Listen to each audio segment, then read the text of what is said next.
송은재TV 시작합니다. 오늘은 돈봉투 의혹, 송영길이 검찰에 첫 출석을 합니다. 검찰의 조사를 받습니다. 검찰은 송영길에 대해서 조사를 하고 난 뒤에 곧바로 구속영장을 청구할 것으로 예상이 됩니다. 또 입시 부정의 조국의 딸 조민이 오늘 첫 재판을 받습니다. 조국 관련해서는 조국은 지금 2심 재판 중입니다. 내년 2월에 2심 판결이 나옵니다. 그러니까 1심에서 2년 징역형을 선고를 받았습니다. 2심에서도 그게 그대로 유지가 된다면 내년 2월 2심 판결에서는 아마 법정 구속될 가능성이 매우 높습니다. 송영길과 조국은 지금 신당을 만들겠다라고 하고 있습니다. 송영길과 조국이 신당을 만들 수 있는 가능성은 지금의 준연동형, 이 비례대표만 노린 정당이 가능할 경우입니다. 그런데 민주당의 이재명은 이제 과거로 되돌아가겠다. 준연동형을 포기하고 이 위성정당을 포기하고 그러니까 병립형 비례대표제로 돌아가겠다라는 입장이어서 송영길과 조국이 신당을 만들 가능성도 거의 없고 송영길과 조국은 구속될 가능성이 현재로서는 매우 높습니다. 먼저 송영길입니다. 며칠 전에 송영길 돈봉투 관련해서는 결정적인 법정 증언이 터졌습니다. 김모 씨입니다. 송영길의 20년 친구고 송영길의 스폰서입니다. 수표 5천만 원을 5만 원권으로 모두 바꿔서 주머니에 이렇게 나누어 넣어서 송영길 측에 가져다 주었다. 전당대회가 끝난 뒤에 이제 해단식을 할 때 송영길이 자신에게 고맙다라는 인사까지를 했다라는 걸 모두 법정에서 증언을 했습니다. 또 이정근의 녹취록에 이미 송영길이 이 돈봉투에 깊숙이 개입해 있고 보고를 모두 받았고 이 지금 그러니까 윤관석을 통해서 현역 의원 20명 정도에게 나누어준 이 돈봉투 이 이외에도 송영길이 자체적으로 돈봉투를 나눈 것 그런 이야기까지가 모두 등장을 합니다. 송영길의 돈봉투 게이트 수사를 시작한 지 8개월 만에 송영길이 오늘 검찰에 출석을 합니다. 검찰 출석을 앞두고 송영길은 2번씩이나 검찰 앞에 찾아가서 자신을 조사해달라. 또 묵비권을 행사하겠다. 이번에는 그러니까 김건희 여사에 대한 수사를 하라. 그러면 자신도 진술하겠다. 이런 식의 허세를 떨고 있습니다. 허풍을 치고 있는 것입니다. 이 정치인들이 참 옆에서 지켜보면 이 정치인들이 자신이 결정적인 잘못을 저지르고 이게 검찰 수사를 하게 되면 이재명 마찬가지입니다. 검찰에서 증거를 내놓으면 위정교사 증거를 내놓으면 꼼짝 못하면서도 밖에 나오면 이렇게 큰 소리를 치고 허풍을 떱니다. 정치를 하다 보면 지지자도 있으니까 이러는데 지금 송영길의 머릿속에는 이 전당대회를 하면서 자기가 좀 돈봉투를 뿌린 것, 이 사건이 터졌을 때 민주당의 반응과 비슷합니다. 전당대회에서 돈 좀, 기름값 좀 주고 밥값 좀 준 것, 이건 의뢰하는 것 아니냐, 이쪽이든 저쪽이든. 그래서 이게 큰 문제가 되느냐, 이걸 가지고 큰 중범죄 다루듯이 하느냐. 아직도 이 돈 선거에 대해서 이런 생각을 하고 있는 겁니다. 물론, 국민의힘 어느 정당이나 조금씩은 있을 겁니다. 그런데, 국민의힘은 2차례에 걸쳐서 호되게 당했습니다. 이 돈 선거 관련해서. 그래서 국민의힘은 정말 있지도 않겠지만 있더라도 미미한 수준입니다. 그런데 민주당은 아직도 송영길은 이런 것이 공공연하다라고 하는 겁니다. 죄의식조차 없는 겁니다. 그럴 수도 있는 거지 우리만 했나 다 하지 않느냐 이런 식인 겁니다. 이 돈 선거에 대해서 국민들의 평균적인 도덕 감정보다 훨씬 밑바닥에 있는 것입니다. 국민들은 돈 선거는 하지 마라. 왜냐하면 20년 전부터 선거법을 바꿔서 각종 선거에 있어서 각종 국고에서 지원을 합니다. 그래서 이제는 돈 선거는 끝내라라는 게 국민들의 20년 전부터의 확실한 요구입니다.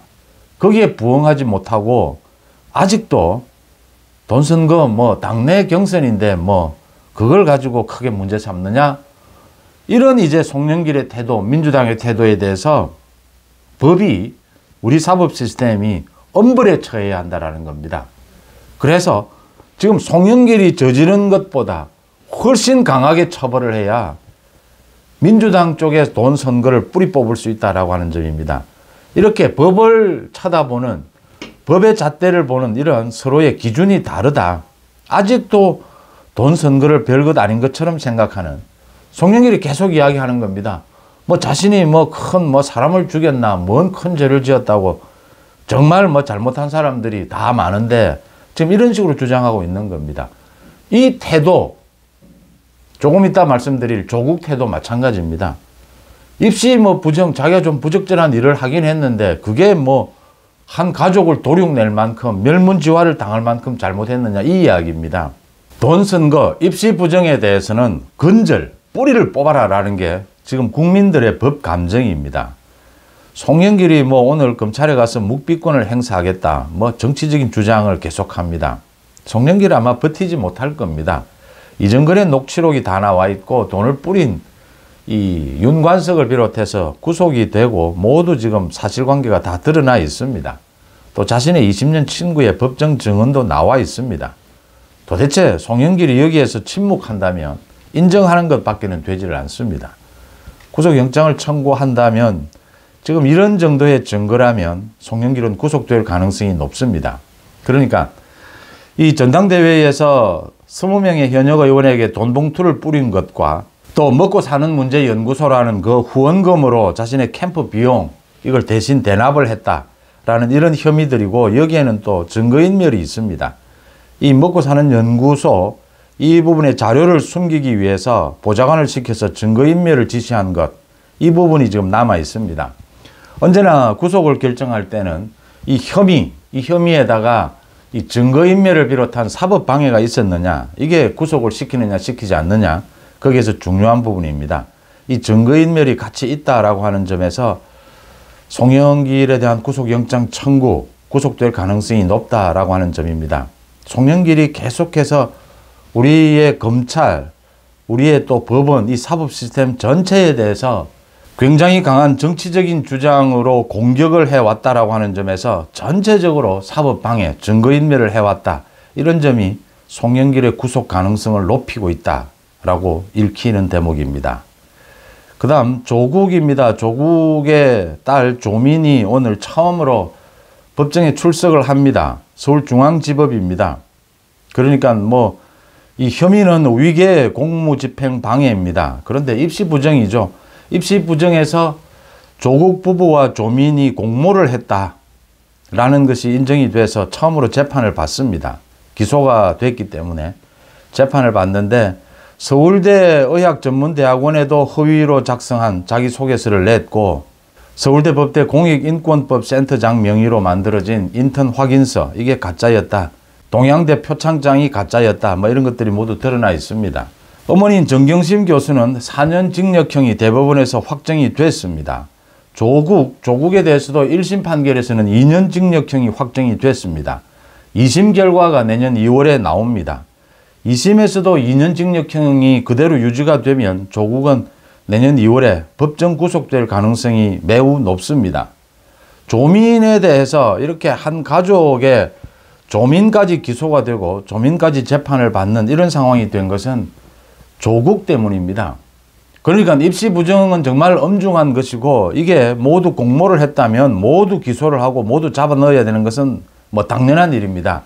그런데 이렇게 가족 간의 범죄, 이런 경우에 대부분 이 부모들이 또는 한쪽이 완전히 인정을 하면 자녀들까지 모두 기소를 하는 이런 좀 흔하게 있는 일은 아닙니다. 그런데 조국이 계속해서 자신의 혐의를 부인하고 있습니다. 1심에서도 계속 부인을 했고 유죄 판결이 났습니다.